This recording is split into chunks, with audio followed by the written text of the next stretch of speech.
Welcome, everybody, to another edition of the Hurry Up. I'm your host, Adam. Let's get into it. So, the quarterback landscape has changed dramatically in the NFL and will continue to change as we go forward in the offseason and into the draft. As you know, Aaron Rodgers signed a 200 plus $1 million deal with 153 million guaranteed, at least right now. Those are the numbers that are coming out to stay 4 years with Green Bay. What does that mean? Well, it means that the Green Bay Packers might have made a mistake when it comes to drafting Jordan Love, right? You draft Jordan Love to eventually be the heir apparent to your quarterback. Well, we thought Aaron Rodgers, who was pouting a little bit, and let's be honest, it was all about money, and we knew about that. He could have just flat out said, I'm coming back. No, he held him a check. I don't want to be here. I want to be here. I don't want to be here. And at the end of the day, he's here for another 4 years and another $100 million. So therein lies the one issue. $200 million and he's back. Okay, great. Well, guess what? He hasn't won the big game in over a decade. You know, they've been one and done for a while. So let's see if this allows them to do more. I mean, they did just franchise Devontae Adams. They're going to lose a lot of people. They're going to need to redo some contracts to get under the cap. But this was the first domino to fall. Once this domino went down, whether he was going to, stay in Green Bay or move on, once they knew what he was doing, everybody else made their moves. Now, the next thing was Russell Wilson. Russell Wilson gets traded to the Denver Broncos. Incredible move by Denver. Um, Funny thing is that the Commanders wanted him, but Seattle turned him down because they didn't want him in the NFC, which is a little petty. But hey, if you don't want to see him do well in the NFC and have to worry about him or have people point him out, there you go, right? So those are the type of things that are interesting. So now he goes to Denver. They give a boatload of picks to Seattle, who now is, I wouldn't say necessarily in the quarterback market. They are in the quarterback market. What I mean is, will they get a quarterback here? Who knows? I'm sure if they had a chance in the second round, they might draft a guy like a Sam Howell, or if Desmond Ritter falls. I don't think Desmond Ritter's getting past the Lions at 32.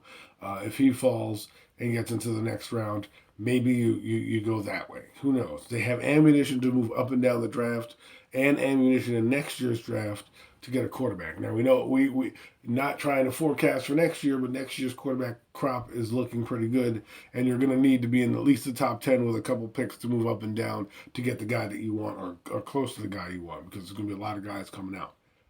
So the other thing is now, what are teams going to do, like Panthers, maybe Atlanta, maybe even Washington? Deshaun Watson, supposedly his court case is coming to a head and going to be finished up by Friday, which means if he's reinstated into the league, he's going to be thrown around somewhere. And I know that there's two teams on the hunt, Commanders and Washington, and even the Panthers, who are kind of interested in seeing what happens here. Now, the Panthers, you just look like a giant turd show, okay? I mean, come on, you get Sam Darnold, he doesn't work out. You bring back Cam Newton, he doesn't work out. Now you have the chance to draft a guy or trade for him. I mean, this is a complete cluster. You know what?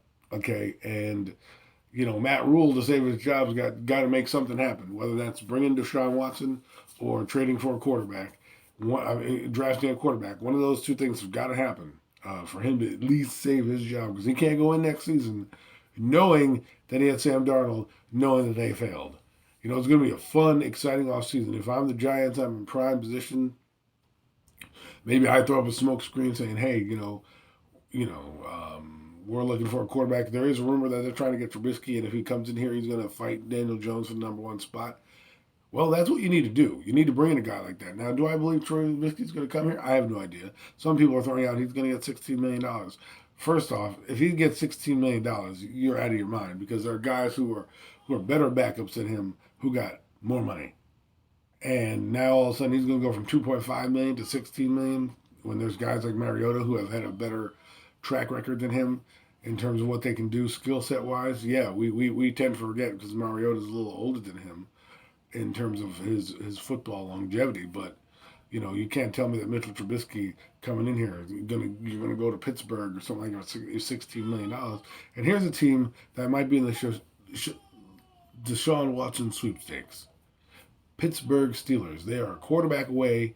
They went to the playoffs last year. They're legitimately a quarterback away. Not like Denver, which was a quarterback away but missed the playoffs and struggled. This team actually went to the playoffs with a quarterback that was on the decline of his career. If you can get a guy in there like Deshaun Watson, it changes the whole dynamic of that Pittsburgh team. But, the Giants, just to close it out with the Giants are looking to restructure. They're trying to get their ducks in a row. There's a possible trade on the horizon for James Bradbury. So let's see how everything plays out for them. Obviously, the 5 and 7 spot might become crucial going forward, depending on where the rest of these quarterbacks fall throughout free agency and the offseason. This has been another episode of the Hurry Up. I'm your host, Adam. See you next time.